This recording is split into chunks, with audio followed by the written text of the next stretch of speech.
Hello everybody, welcome to the channel. I am extremely pleased in this video to announce that I am planning another motorbike tour. Oh yes, you heard right. After last year's trips, all the way through the Pyrenees Mountains and the French Alps, absolutely loved it. I'm starting off this year with a beautiful, really stunning spring motorbike trip to get the year going. So I've got my atlas all laid out, my world atlas, and I've been flicking through the pages deciding of a place to go, and I think I've found the one. Before I jump in and tell you where we're going to be going, I've got some preparations to do, get out the old gear and start preparing. So let's get that done, and then I shall divulge where I'm going to be going and the plan for this spring's motorbike tour. One of the first things I need to prepare, which I haven't had out since last year actually, when I was in the Alps I think it was, I need to get out my my old camping gear. So I'm going into the excuse the mess in the room, it's the storage room.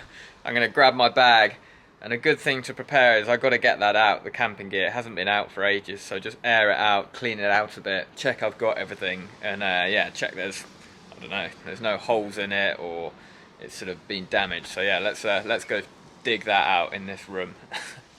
Right, in we go into the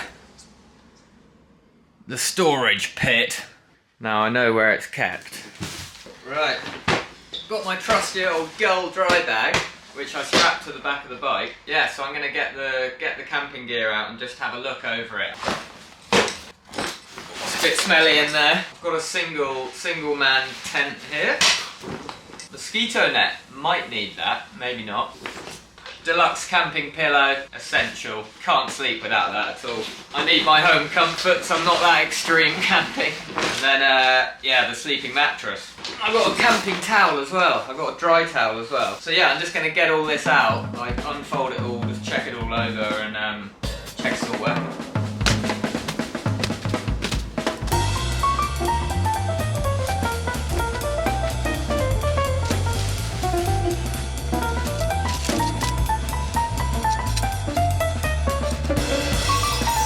Okay, so just looking over the actual tent pegs, I've just got the pegs out of the bag, and a lot of like just dried dirt came out with them, and most of them, I can remember this last time, are bent, just completely like bent. It's such weak metal. When you stand on it, they just bend. Even these ones, they look really tough, but completely bent, so I'm gonna have to get some new pegs, get some stronger pegs for those. Oh God. I've got to put all that back now. Okay, so that's all that away. That's good, I think that's all pretty good. The tent pegs, yeah, I'll have to get some new tent pegs, they're just terrible. But actually I'm thinking what I'll do is go away in the UK for one night to make sure the tent and everything's good. Just do like a recce going away night. I think that's a good idea, just to make sure everything's fully prepped and solid. Last thing I want to do is get to the destination and then find out my tent got a big hole in or it's just not working. So yeah, I think I'll do that. Where are we going? Not yet. One more thing, another thing to prep, and a big one. The bike itself, really important to check the bike. So let's snap onto that. Okay guys, so another thing I need to do to get prepped for my upcoming tour is get my bike checked over. Always recommended to get your bike checked over before a big trip. Now what I'm going today, I'm going to a garage I've never been before. It's in a local town. It looks very characterful, but a little tip actually.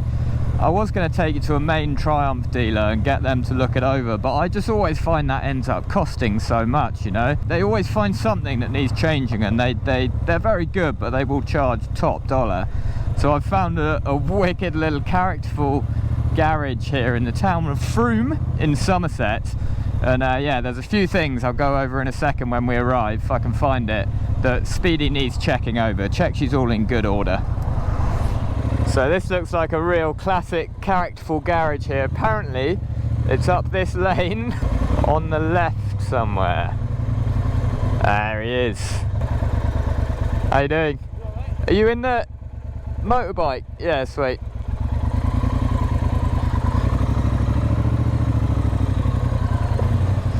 Look at this spot.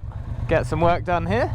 Yeah, so down at the garage, Always important. There's a couple of things Speedy needs checking over. Check over the whole bike, check it's all in safe working order. But down here on the left left indicator, if you can see it on the camera, I knocked it on a lamp pole actually. It's really annoying, so it's loose. I just taped it back up, but it's full of water, so I'm gonna get that checked out, see what we can do there. Another really annoying point is this left wing mirror. I don't know if you've seen the channel before, it's so loose.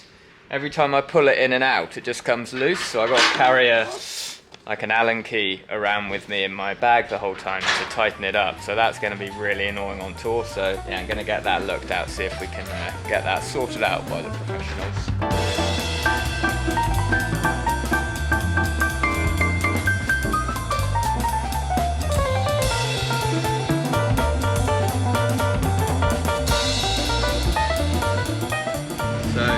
The only downside of having to drop the bike off to get it checked over is I've got to jump on the bus to get back home.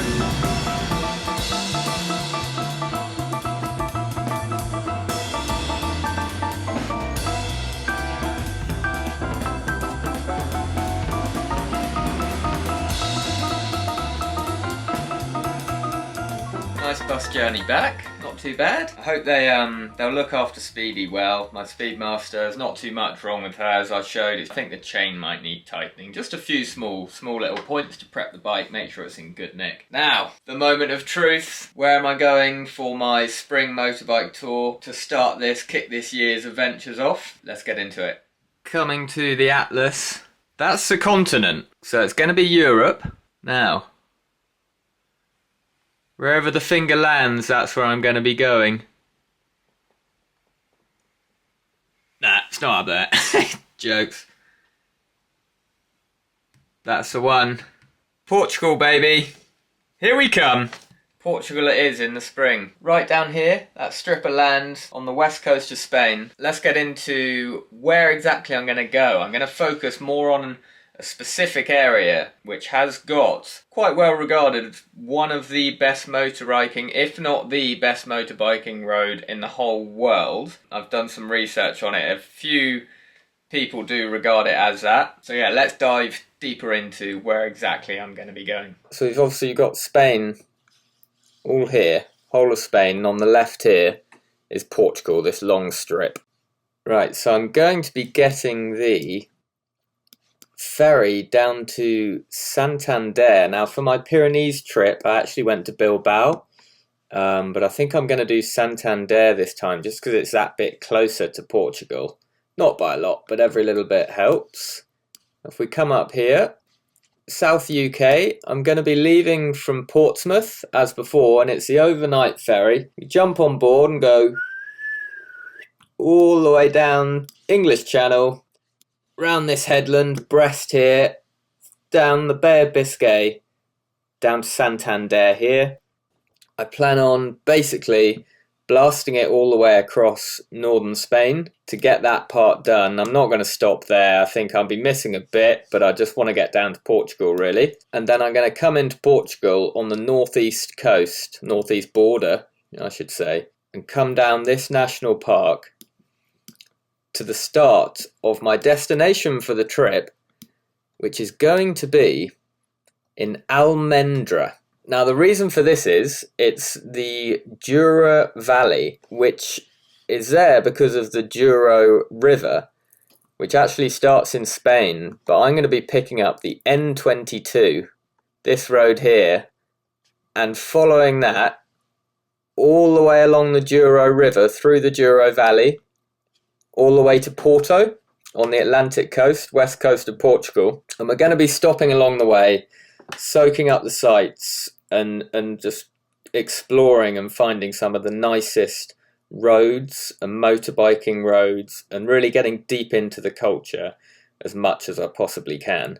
Now, I should mention the N222 along the Douro River. Flick to Adventure Bike Rider, a article they've done, and in many other articles from other companies. The Douro Valley in Portugal is sometimes known as the Enchanted Valley, a UNESCO World Heritage Site. It stretches from Porto in the west to the eastern edges of the country, Following the Douro River, nestled in valleys lined with vineyards, is the N222, an unassuming name for one of the best European roads that does not cross high mountains. Its low altitude and warm Portuguese climate mean the riding season is basically, it's good weather there because you're not too high up. This road got voted a couple of years back, it says in this article, as one of the best, if not the best, motorbiking roads in the world. There you have it. First tour of 2022, the first Redang Revival tour, off to Portugal, the Douro Valley. Can't wait. Yeah, so I need to pick the bike up, pick my Speedmaster up, Speedy as she called,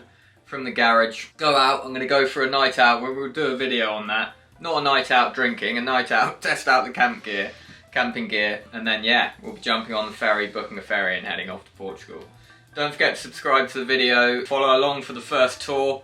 First tour this year, it's going to be beautiful, going to be up to some really, really nice stuff down in Portugal. It's going to be sweet, so yeah, stay tuned. Many thanks for watching, see you in the next one. Ciao Bella!